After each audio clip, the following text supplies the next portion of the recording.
Okay mga paps, musta pala? Ngayong araw pala, gagawin natin ngayon ay tuturuan ko kayong mag-change ng engine oil at ng gear oil sa Yamaha i125. So ito siya, ito yung gear oil natin. So ito yung YAMAHA natin na engine oil. So, simulan na natin ang mga paps. So mga paps, bago natin simulan ng pagpapalit ng engine oil sa gear oil, ang Yamaha Mio i125 at 125S same lang sila, similar lang sila. So ang palitan ng engine oil natin dito base sa manual is 1,000, 3,000, 6,000, 9,000 to 12,000. Or kung babase yan sa months, 3 months, every 3 months ang palitan yan. Pero depende pa rin kung mabilis nyo makonsumo yung yung sa odometer nyo. Sa gear oil naman, ang palitan nito base sa manual, 1,000 at 3,000. Tapos nun, every 8,000 kilometers yung palitan. At susunod nun, annually na. So, simulan na natin ang pagpapalit ng engine oil at gear oil ng Yamaha Mio i125. So mga paps, sa pagtatanggal ng drain bolt sa ilalim, o nga pala, maglagay kayo ng palanggana sa ilalim para saluhin natin yung lumang oil. So sa pagtatanggal nun, kailangan natin ng 12 mm na socket wrench. Pakita ko sa inyo kung saan dun sa baba yun. So ayan mga paps, nakikita nyo to? Yan, eto yan. Ito yung drain bolt niyan. Dalawa yung drain bolt niyan, pero ito lang yung gagamitin natin kasi hindi naman tayo maglilinis ng oil strainer. So dito natin yan luluwagan. Pagpalit ako ng maliit na lalagyan. Yan. Yan. So na-break ko na siya.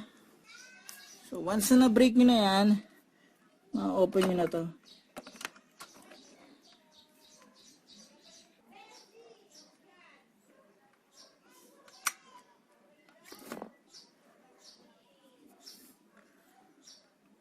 So, ayan siya.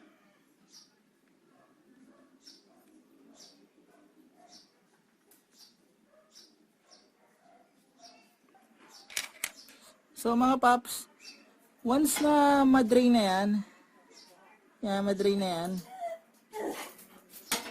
pwede na natin ibalik yung bolt.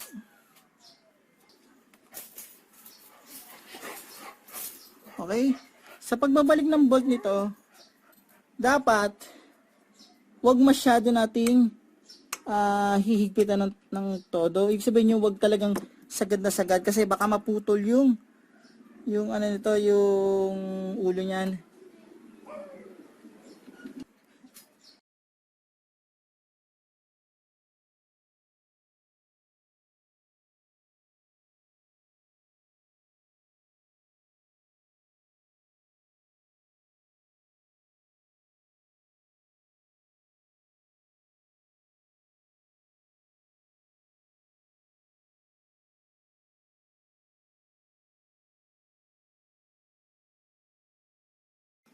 Yan.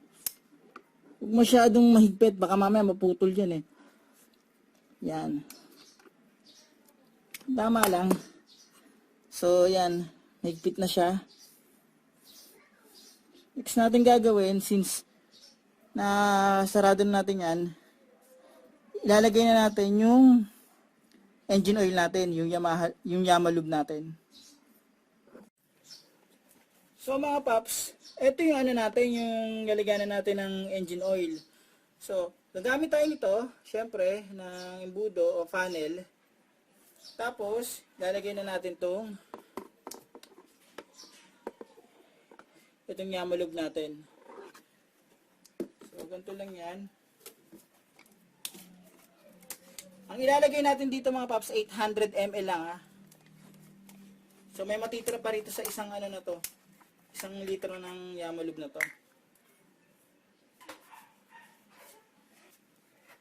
So, lagay natin yan. Tapos, salin na natin ito.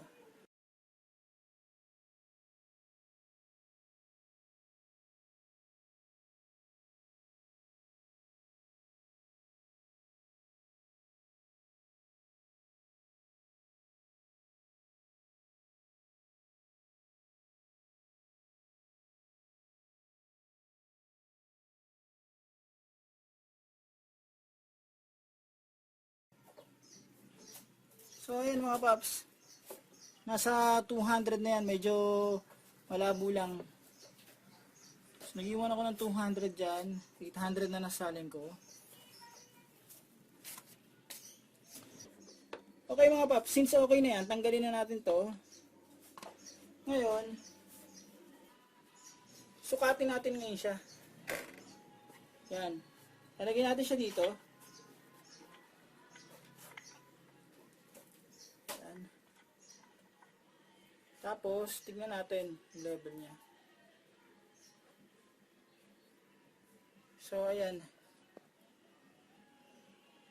So, kita natin, nandito na yung asul niya. Kita natin, nandito na yung kulay blue niya. So, nasa, ano niya, yung asul niya. So, full mark na yan.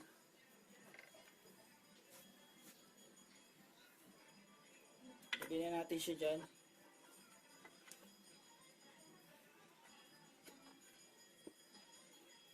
Higpitan natin.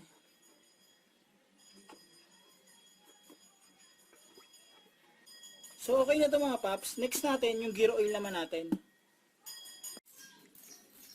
So, mga paps, since okay na tayo sa ano natin, sa engine oil natin, ang next natin is itong gear oil. Ayan. So, ganito lang yan. So, kuha kayo dito ng ito, G's. Yan. Tapos, ganun nyo lang. Yan. Okay. So, yan, tutulo na siya.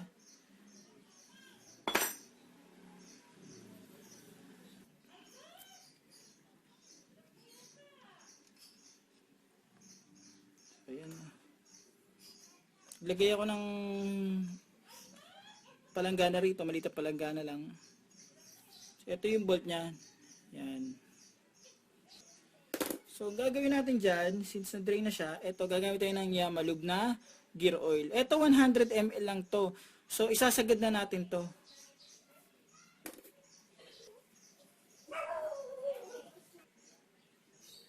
So, once na na-drain na yan, syempre, balik na natin to. Balik natin yung ano niya, bolt niya.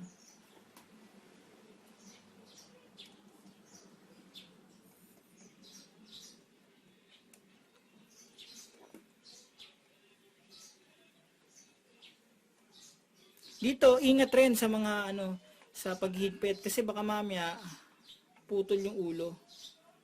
So, ayan.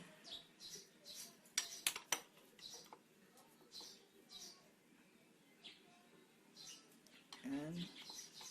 So, nahigpitan ko na siya. Dagdagan ko lang ng konti. Dahan-dahan lang mga paps dito. Yan. Tamang higpit lang ang ginawa ko mga paps. So, pag okay na yan, eto, dito tayo.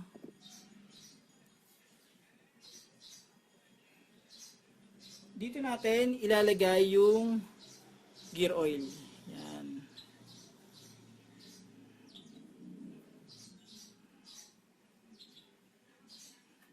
So, yan.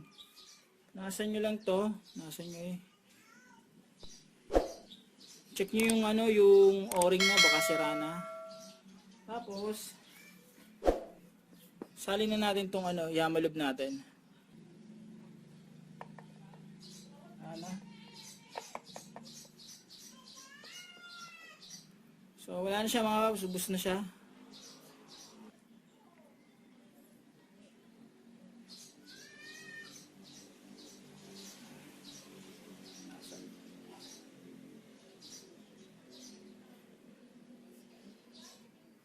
Okay? So, ang next natin gagawin, since okay na yung engine oil niyan, at saka yung gear oil niyan, papatakboy na natin yung makina. So, mga paps, okay na siya. Papatakbuhin ko ngayong makina para mag-circulate yung gear oil at saka yung engine oil niya. Saka para ma-check rin natin kung may leak.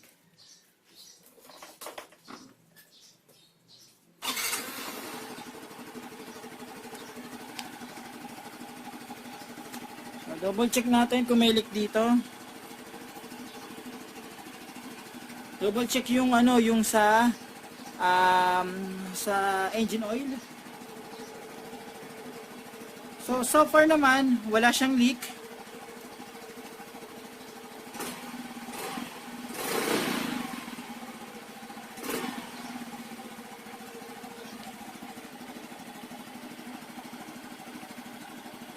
So, ayun na mga paps. So, hanggang dito na yung video ko. Sana nakatulong tong video na to. Alam kong motor naman to, pero basic siya.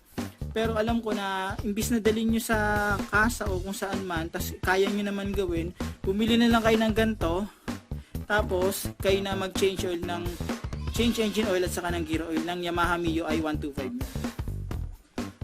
So, mga paps, huwag nyo nga palang kalimutan i-like or subscribe ang channel ko para makagawa pa ako ng mga ganitong simple at basic na video pero makakatulong sa atin. So, hanggang sa muli,